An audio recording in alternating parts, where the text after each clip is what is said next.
Anda tak tahu siapa?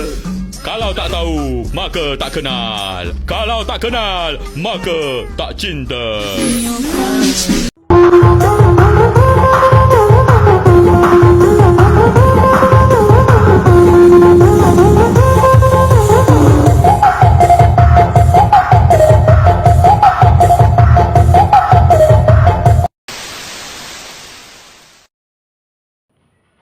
Bismillahirrahmanirrahim.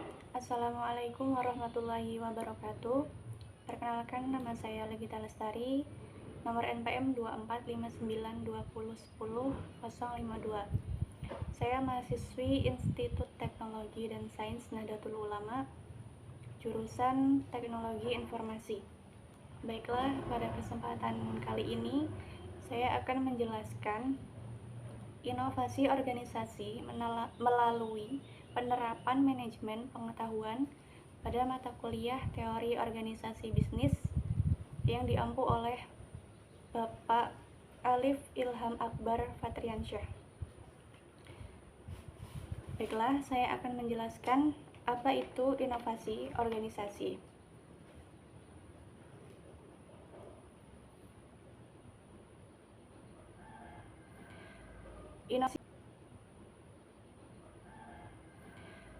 Inovasi organisasi mengacu pada proses menciptakan, mengembangkan, dan mengimplementasikan ide-ide baru dalam struktur, proses, atau produk organisasi untuk meningkatkan efisiensi, efektivitas, dan daya saing. Yang kedua yaitu manajemen pengetahuan. Manajemen pengetahuan adalah serangkaian proses untuk mengidentifikasi, menciptakan, mengumpulkan, menyimpan, berbagi, dan menggunakan pengetahuan secara efektif dalam organisasi. Manajemen pengetahuan bertujuan untuk memastikan bahwa informasi dan pengalaman yang dimiliki individu di dalam organisasi dapat dimanfaatkan untuk mendukung inovasi dan pencapaian tujuan organisasi. Dan yang ketiga, hubungan antara manajemen pengetahuan dan inovasi organisasi. Di sini manajemen pengetahuan mendorong inovasi organisasi dengan cara yang pertama, meningkatkan kolaborasi. Meningkatkan kolaborasi membantu karyawan berbagi ide dan pengalaman sehingga mendorong kolaborasi antar departemen. Yang kedua, memfasilitasi pengambilan keputusan. Pengetahuan yang terorganisir mendukung pengambilan keputusan yang lebih cepat dan tepat. Yang ketiga, mendorong kreativitas. Dengan akses ke informasi dan pengetahuan yang relevan, karyawan lebih mudah mengembangkan ide-ide baru. Yang keempat, mempercepat adaptasi. Membantu organisasi merespon perubahan lingkungan dengan lebih cepat melalui pembelajaran berbasis pengetahuan.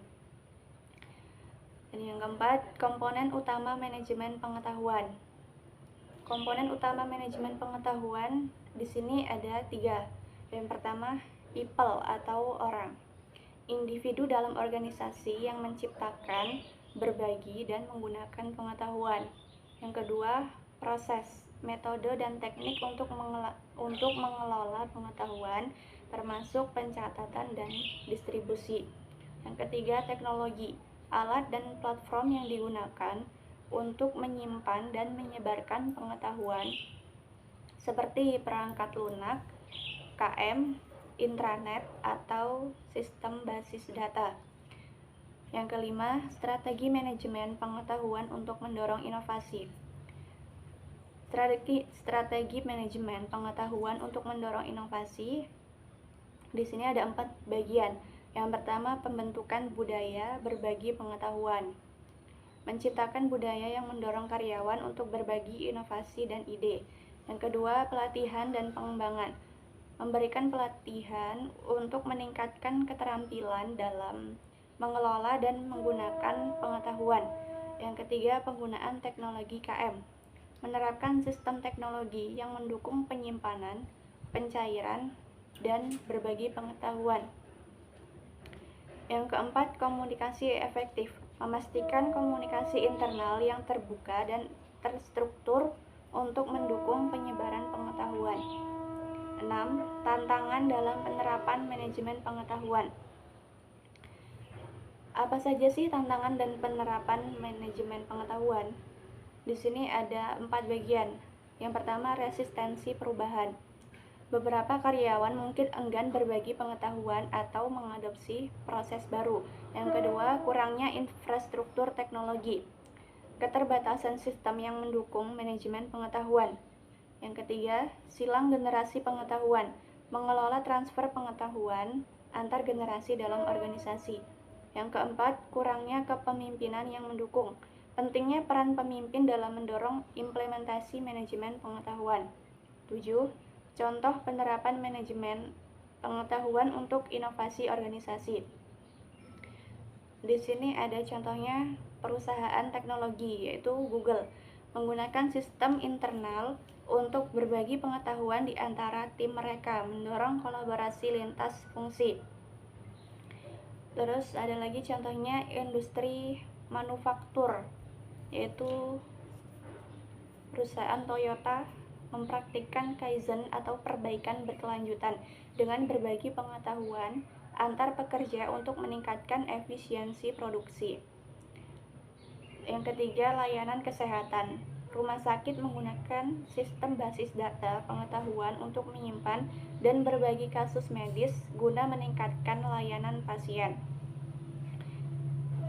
Baiklah, dari penjelasan-penjelasan yang saya babarkan tadi, dapat disimpulkan manajemen pengetahuan merupakan fondasi penting dalam mendukung inovasi organisasi. Dengan mengelola pengetahuan secara efektif, organisasi dapat menciptakan lingkungan yang kondusif untuk pengembangan ide-ide baru, meningkatkan daya saing, dan memastikan keberlanjutan bisnis di era yang terus berubah. Baiklah, sekian yang dapat saya sampaikan. Apabila banyak kesalahan, saya mohon maaf yang sebesar-besarnya. Wassalamualaikum warahmatullahi wabarakatuh.